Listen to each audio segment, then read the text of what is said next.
Moi, c'est Aurélie Rossi. Je suis pas de Monin. Ça fait bien 15 ans maintenant que j'y suis et j'y suis très bien. Je suis bien sûr la femme de Franck Liou. J'avais à cœur le thème de l'environnement. Je fais partie de l'association Les Monins de Jardin. Je sais pas si vous connaissez. Et, dans ma vie professionnelle, je suis responsable qualité. Ça va me servir pour mettre en place, en tout cas, ma partie. On va dire que je porte avec mes autres colistiers, notamment Julien Parimont et Sophie. Nous, avec Julien, on va vous présenter le volet transition écologique et durable.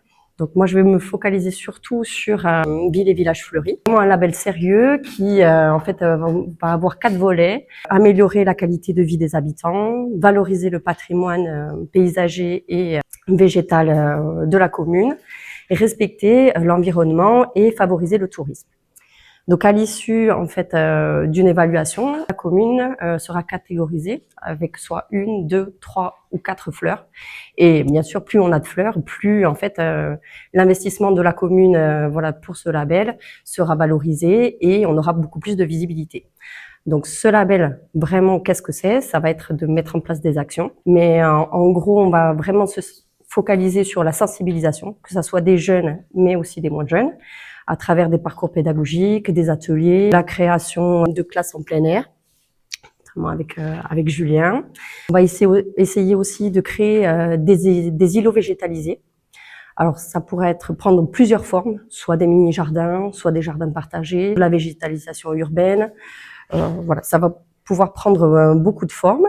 Et ce sera aussi à but de créer des espaces de bien-être, de détente et de convivialité. Et aussi lutter aussi contre la chaleur qu'on peut avoir avec le changement climatique. C'est vraiment un enjeu fort.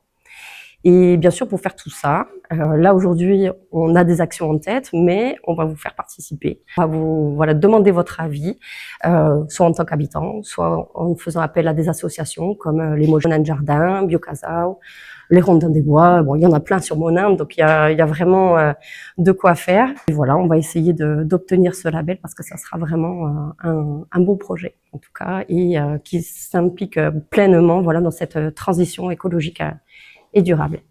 Je vais passer la main à Julien. Bonsoir, donc Julien Parimont.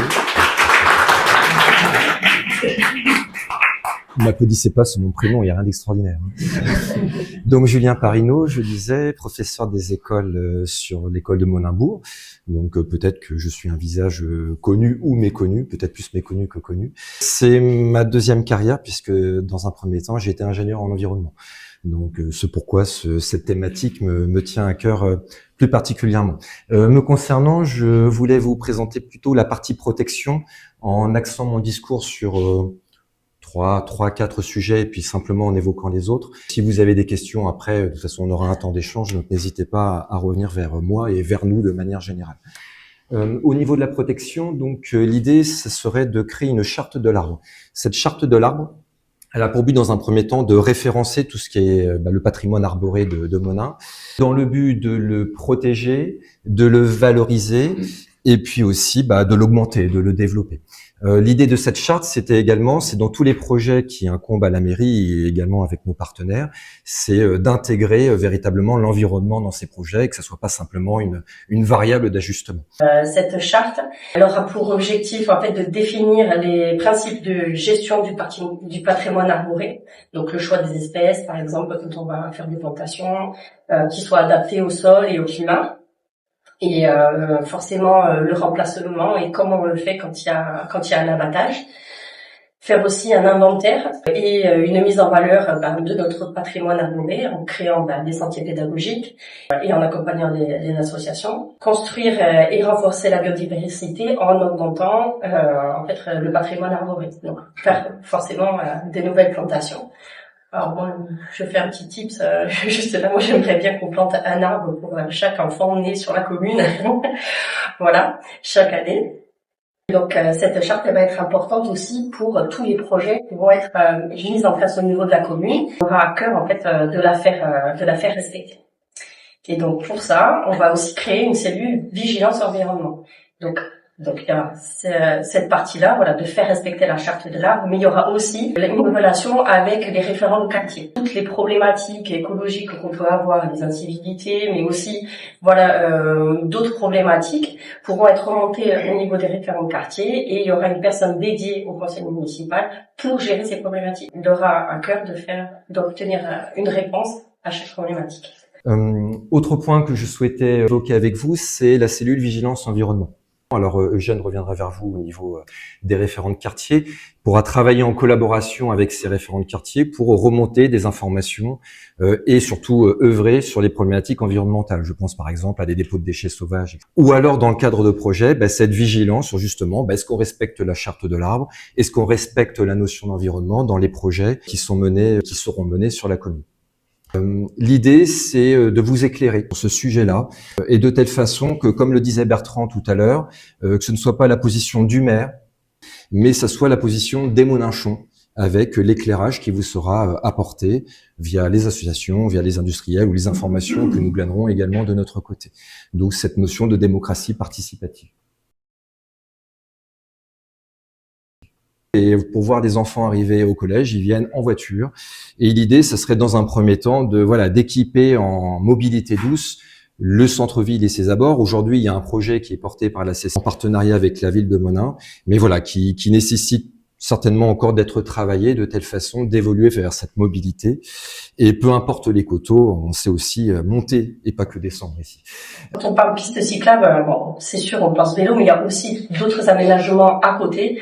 Par exemple, où c'est qu'on garde le vélo. Aujourd'hui, à la place de la mairie et à côté des cours d'école, il n'y a rien pour pouvoir garer nos vélos. Ces petits aménagements-là qui vont être autour de la création de ces pistes cyclables qui est là aujourd'hui en projet. C'est vrai qu'aujourd'hui, par rapport au quartier, il n'y a pas encore d'extension des pistes cyclables vers les quartiers, mais en tout cas, il faut bien commencer quelque part.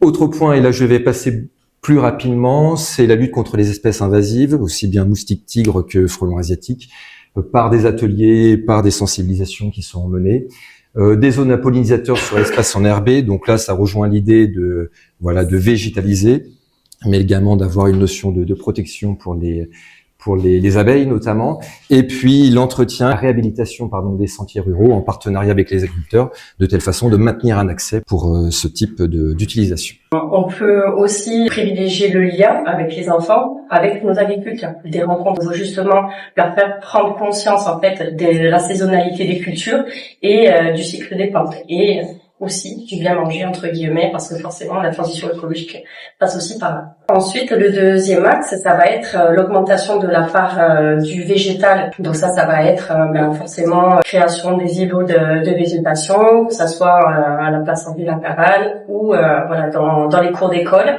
Voilà, c'est vraiment un enjeu pour lutter contre la chaleur et aussi pour créer un lieu de bien-être et de rencontre dans le centre-ville.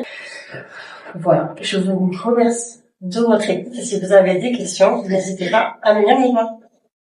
Voilà, concernant la partie environnement. Merci à vous.